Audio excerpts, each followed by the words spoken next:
Adonais. By Percy Bysshe Shelley by sshe Shelley 1. I weep for Adonais. He is dead. Oh, weep for Adonais, though our tears thaw not the frost which binds so dear a head.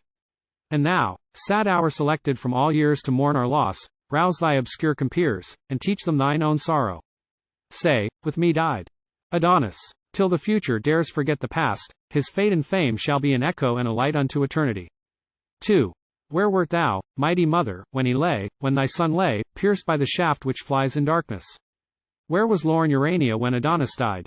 With veiled eyes, mid listening echoes, in her paradise she sat, while one, with soft enamoured breath, rekindled all the fading melodies with which, like flowers that mocked the corse beneath, he had adorned and hid the coming bulk of death. 3.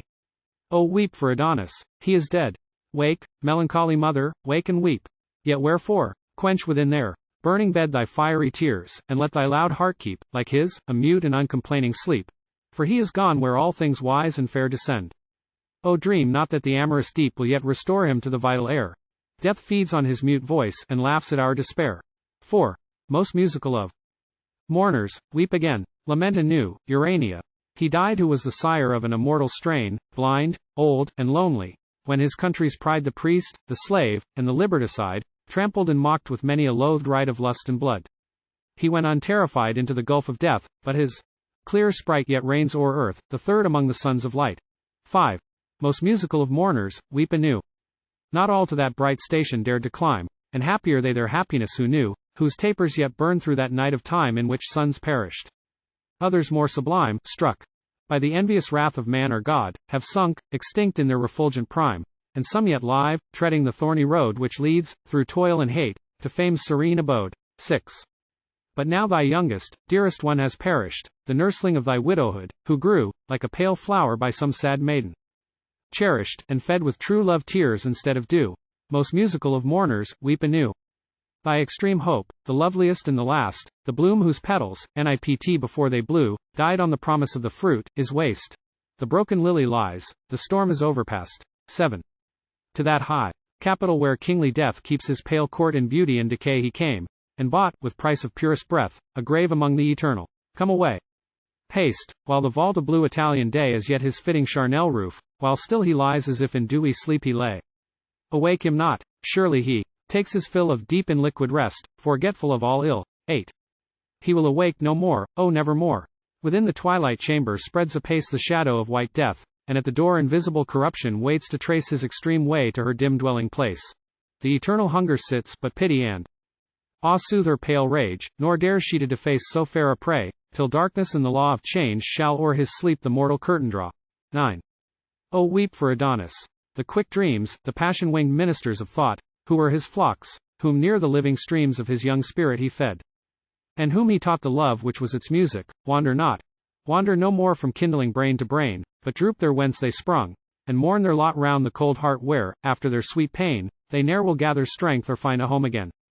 10. And one with trembling hands clasps his cold head, and fans him with her moonlight wings, and cries, Our love, our hope, our sorrow, is not dead. See, on the silken fringe of his faint eyes, like dew upon a sleeping flower, there lies a tear some dream has loosened from his brain, lost angel of a ruined paradise. She knew not 'twas her own, as with no stain she faded, like a cloud which had outwept its rain. 11. One from a lucid urn of starry dew washed his light limbs, as if embalming them.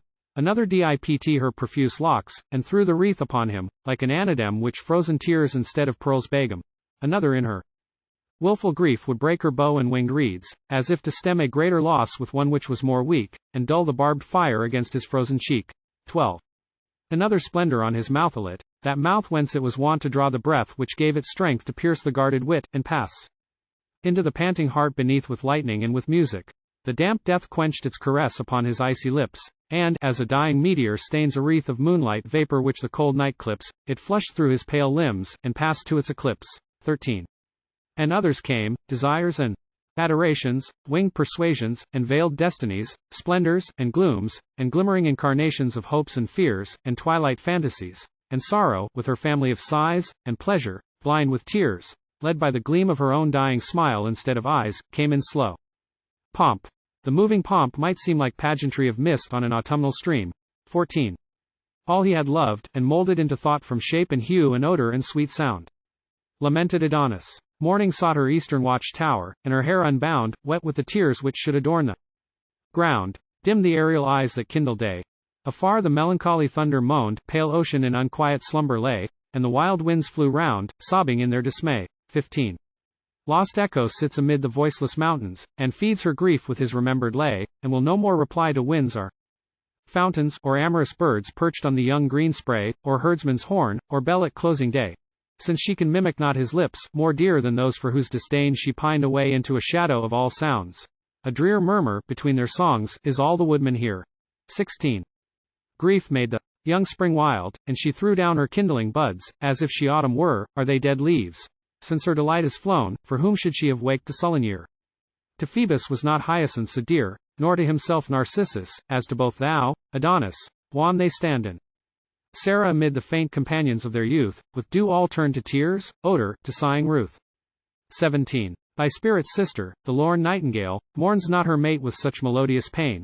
Not so the eagle, who like thee could scale heaven, and could nourish in the sun's domain her mighty young with mourning, doth complain, soaring and screaming round her empty nest, as Albion wails for thee. The curse of Cain light on his head who pierced thy innocent breast, and scared the angel soul that was its earthly guest. 18. All woe is me. Winter is come and gone, but grief returns with the revolving year. The airs and streams renew their joyous tone. The ants, the bees, the swallows, reappear. Fresh leaves and flowers deck the dead season's bier. The amorous birds now pair in every brake, and build their mossy homes in field and brere. And the green lizard and the golden snake, like unimprisoned flames, out of their trance awake. 19. Through wood and stream and field and hill and ocean, a quickening life from the earth's heart has burst, as it has ever done, with change and motion, from the great morning of the world when first God dawned on chaos. In its steam immersed, the lamps of heaven flash with a softer light. All baser things pant with life's sacred thirst, diffuse themselves, and spend in love's delight the beauty and the joy of their renewed might. 20. The leprous corpse, touched by this spirit tender, exhales itself in flowers of gentle breath, like incarnations of the stars, when splendor is changed to fragrance, they illumine death, and mock the merry worm that wakes beneath. Not we know dies. Shall that alone which knows be as a sword consumed before the sheath by sightless lightning? Intense atom glows a moment, then is quenched in a most cold repose. 21. Alas that all we loved of him should be, but for our grief, as if it had not been, and grief itself be mortal. Woe is me! Whence are we, and why are we? Of what scene the actors or spectators? Great and mean meet massed in death, who lends what life must borrow. As long as skies are blue and fields are green, evening must usher night. Night urge the morrow, month follow month with woe, and year wake year to sorrow. 22. He will awake no more, oh nevermore. Wake thou, cried misery, childless mother. Rise out of thy sleep, and slake in thy heart's core a wound more fierce than his, with tears and sighs. And all the dreams that watched Urania's eyes, and all the echoes whom their sister's song had held in holy silence, cried, Arise. Swift as a thought by the snake memory stung, from her ambrosial rest the fading splendor sprung. 23. She rose like an autumnal night that springs out of the east, and follows wild and drear the golden day, which on eternal wings, even as a ghost abandoning a bier, had left the earth a corpse. Sorrow and fear so struck, so roused, so rapt, Urania. So saddened round her like an atmosphere of stormy mist, so swept her on her way, even to the mournful place where Adonais lay. 24. Out of her secret paradise she sped, through camps and cities rough with stone and steel and human hearts, which, to her airy tread yielding not, wounded the invisible palms of her tender feet where'er they fell. And barbed tongues, and thoughts more sharp than they, rent the soft form they never could repel, whose sacred blood, like the young tears of May, paved with eternal flowers that undeserving way. 25. In the death chamber for a moment death, shamed by the presence of that living might, blushed to annihilation, and the breath revisited those lips, and life's pale light flashed through those limbs so late her dear delight. Leave me not wild and drear and comfortless, as silent lightning leaves the starless night. Leave me not, cried Urania. Her distress roused death. Death rose and smiled, and met her vain caress. 26. Stay yet a while. Speak to me once again. Kiss me, so long but as a kiss may live.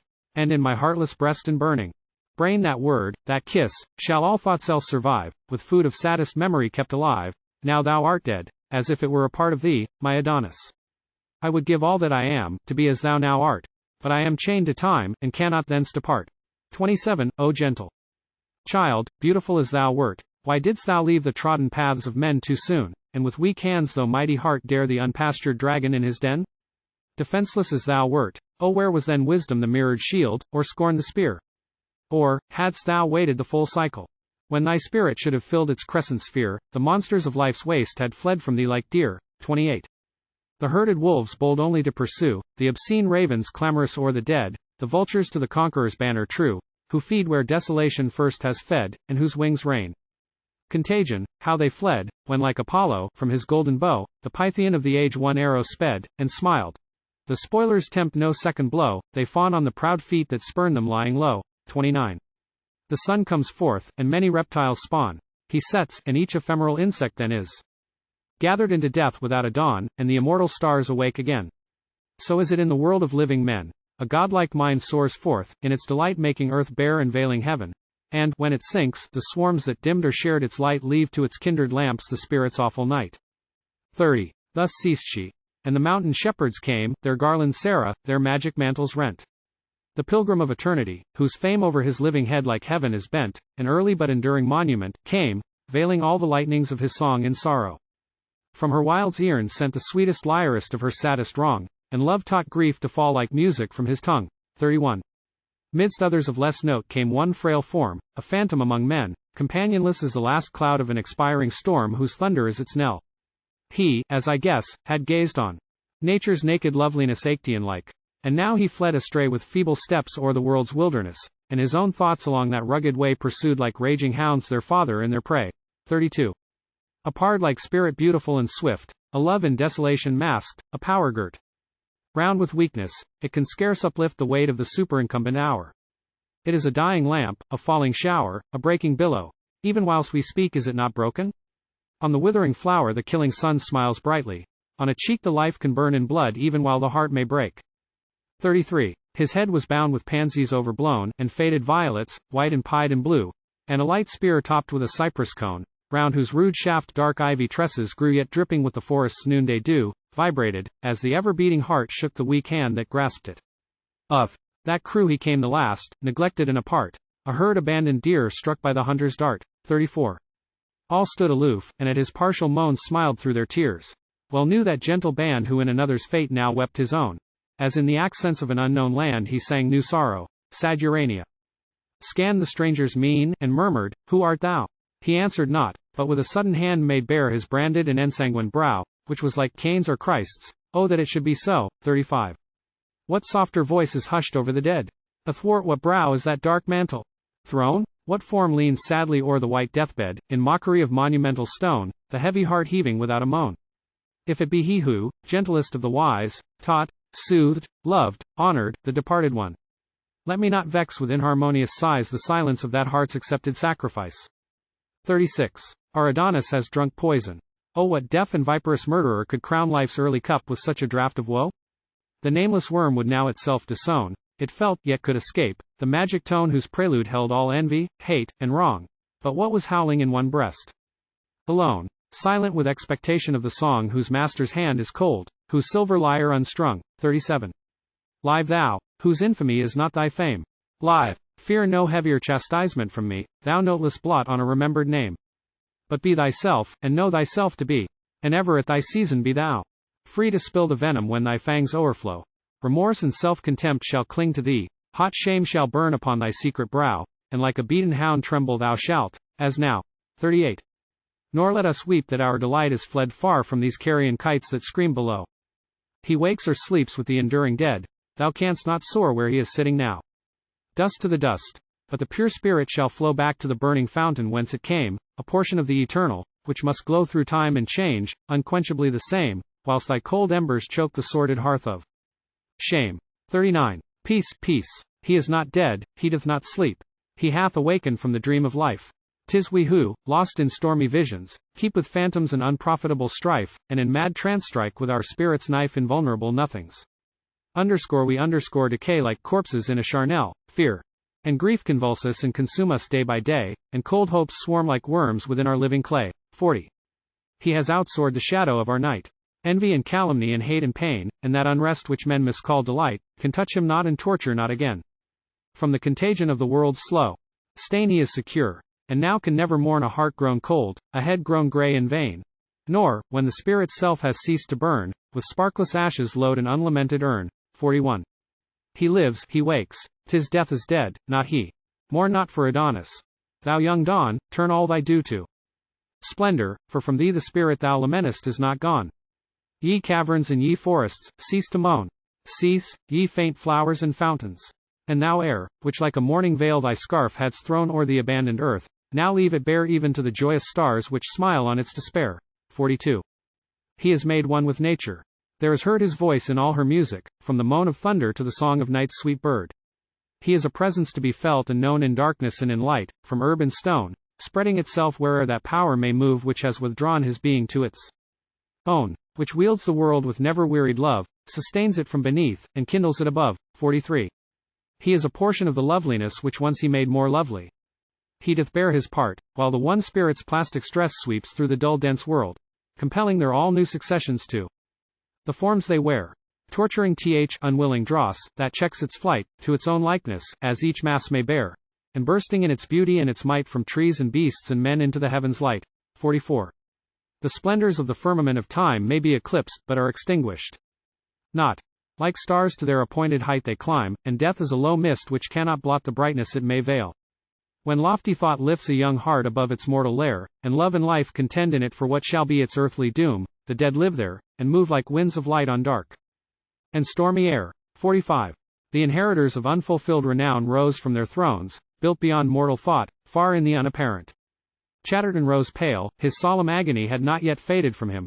Sidney, as he fought and as he fell and as he lived and loved sublimely mild, a spirit without spot, arose, and Lucan, by his death approved. Oblivion as they rose shrank like a thing reproved. 46. And many more, whose names on earth are dark but whose transmitted effluence cannot die so long as fire outlives the parent spark, rose, robed in dazzling immortality. Thou art become as one of us, they cry. It was for thee yon kingless sphere has long swung blind in unascended majesty, silent alone amid an heaven of song. Assume thy winged throne, thou vesper of our throng. 47. Who mourns for Adonais? O come forth, fond wretch, and know thyself and him aright. Clasp with thy panting soul the pendulous earth. As from a center, dart thy spirit's light beyond all worlds, until its spacious might satiate the void circumference. Then shrink even to a point within our day and night. And keep thy heart light lest it make thee sink when hope has kindled hope, and lured thee to the brink. 48. Or go to Rome, which is the sepulchre, oh not of him, but of our joy. 'Tis not that ages, empires, and religions, there lie buried in the ravage they have wrought. For such as he can lend, they borrow not glory from those who made the world their prey, and he is gathered to the kings of thought who waged contention with their time's decay, and of the past are all that cannot pass away. 49. Go thou to Rome, at once the paradise, the grave, the city, and the wilderness, and where its wrecks like shattered mountains rise, and flowering weeds and fragrant copses dress the bones of desolations. Nakedness, pass, till the spirit of the spot shall lead thy footsteps to a slope of green access, where, like an infant's smile, over the dead a light of laughing flowers along the grass is spread. 50. And grey walls moulder round, on which dull time feeds, like slow fire upon a hoary brand. And one keen pyramid with wedge sublime, pavilioning the dust of him who planned this refuge for his memory, doth stand like flame transformed to marble, and beneath a field is spread, on which a newer band have pitched in heaven's smile their camp of death, welcoming him we lose with scarce extinguished breath. 51. Here pause. These graves are all too young as yet to have outgrown the sorrow which consigned its charge to each, and, if the seal is set here on one fountain of a mourning mind, break it not thou. Too surely shalt thou find thine own well full, if thou returnest home, of tears and gall. From the world's bitter wind seek shelter in the shadow of the tomb. What Adonis is why fear we to become? 52. The one remains, the many change and pass. Heaven's light forever shines, earth's shadows fly. Life, like a dome of many-colored glass, stains the white radiance of eternity, until death tramples it to fragments. Die, if thou wouldst be with that which thou dost seek. Follow where all is fled.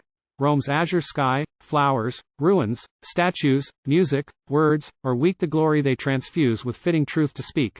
53. Why linger, why turn back, why shrink, my heart? Thy hopes are gone before. From all things here they have departed, thou shouldst now depart. A light is passed from the revolving year, and man and woman, and what still is dear attracts to crush, repels to make thee wither. The soft sky smiles, the low wind whispers near, 'tis Adonis calls. Oh, hasten thither. No more let life divide what death can join together. 54. That light whose smile kindles the universe, that beauty in which all things work and move, that benediction which the eclipsing curse of birth can quench not, that sustaining love which, through the web of being blindly wove, by man and beast and earth and air and sea, burns bright or dim, as each are mirrors of the fire for which all thirst, now beams on me, consuming the last clouds of cold mortality. 55. The breath whose might I have invoked in song descends on me. My spirit's bark is driven far from the shore, far from the trembling throng whose sails were never to the tempest given. The massy earth and sphered skies are riven. I am borne darkly, fearfully, afar.